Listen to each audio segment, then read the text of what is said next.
ఇదే పెద్ద మనిషి చంద్రబాబు నాయుడు గారికి చెప్తా ఉన్నా, ఇక్కడే ఎంపీలు ఫోన్లు చేస్తారు, కొంతమంది మత్స్యకారులకు 10 లక్షల రూపాయలు డబ్బులు ఇస్తారు,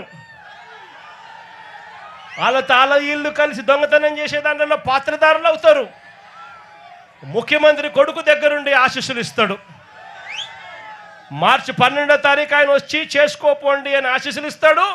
మార్చి 16వ తారీఖున దొంగతనం జరుగుతుంది. ఇంతకన్నా దిక్కుమాలిన ప్రభుత్వం ప్రపంచ చరిత్రలో ఇంకేదైనా ఉంటుందా అని అడుగుతా ఉన్నా మిమ్మల్ని అందరినీ కూడా. నేను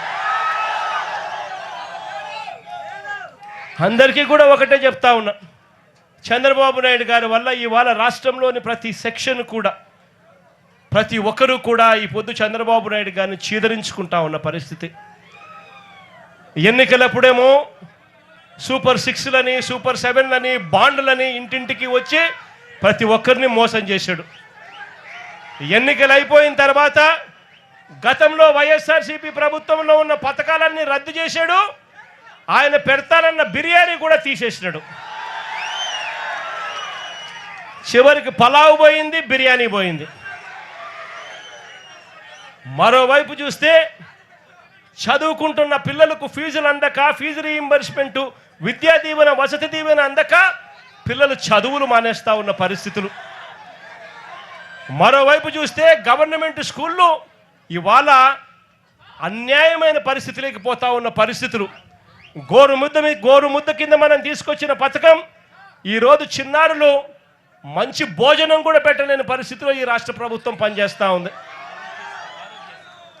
పిల్లల చేతుల్లో ట్యాబులు కనపడాల్సిన చోట, ఇంగ్లీష్ మీడియం బడుల కింద గవర్నమెంట్ బడులు జరగాల్సిన చోట పిల్లలకు ఈరోజు నాసిరకం చదువులు అందుతూ ఉన్నాయి. మరోవైపున చూస్తే ఆరోగ్యశ్రీ పథకం పూర్తిగా పడకేసింది. పేదవాడు ఈరోజు ఎక్కడైనా కూడా వైద్యం అందాలి అని అంటే లక్షలు ఈ పొద్దు పేదవాడు వైద్యం కోసం కడితే తప్ప వైద్యం అందని పరిస్థితి. ఇక్కడ కూడా నా దగ్గరికి ఎవరో ఒక బోర్డు పట్టుకొని వచ్చినారు, అన్నా నా పరిస్థితి ఇట్లుందన్నా, మా కుటుంబ సభ్యుల పరిస్థితి ఇట్లుంది అని చెప్పి ఇక్కడికి కూడా ఎవరో వచ్చి బోర్డు పట్టుకొని వచ్చినారు.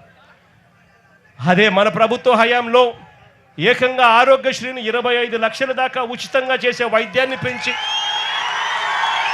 3300 ప్రొసీజర్లకు తీసుకొని పోయి ఏ పేదవాడికి వైద్యం బాగోలేకపోయినా కూడా ఆ పేదవాడి చిక్కటి చిరునవ్వుతో వైద్యం అందించిన పరిస్థితి నుంచి ఈరోజు నెట్వర్క్ హాస్పిటళ్ళు పేదవాడిని బోర్డు తిప్పేస్తూ ఉన్న పరిస్థితులకి, ఈరోజు పేదవాడు కనపడితే బోర్డు తిప్పేస్తూ ఉన్న పరిస్థితులకి ఈరోజు నెట్వర్క్ హాస్పిటల్ తయారయ్యారంటే వైద్యమే స్థాయిలోకి దిగజారిందో చెప్పాల్సిన పనుల. మరోవైపున చూస్తే ఉచిత పంటల బీమా గాలికి ఎగిరిపోయింది. మరోవైపున రైతులకు ఏ ఒక్కరికి కూడా కనీస గిట్టుబాటు ధరలు రాని పరిస్థితిలో, ఏ పంటకు గిట్టుబాటు ధరలు రాని పరిస్థితిలో ఉంది.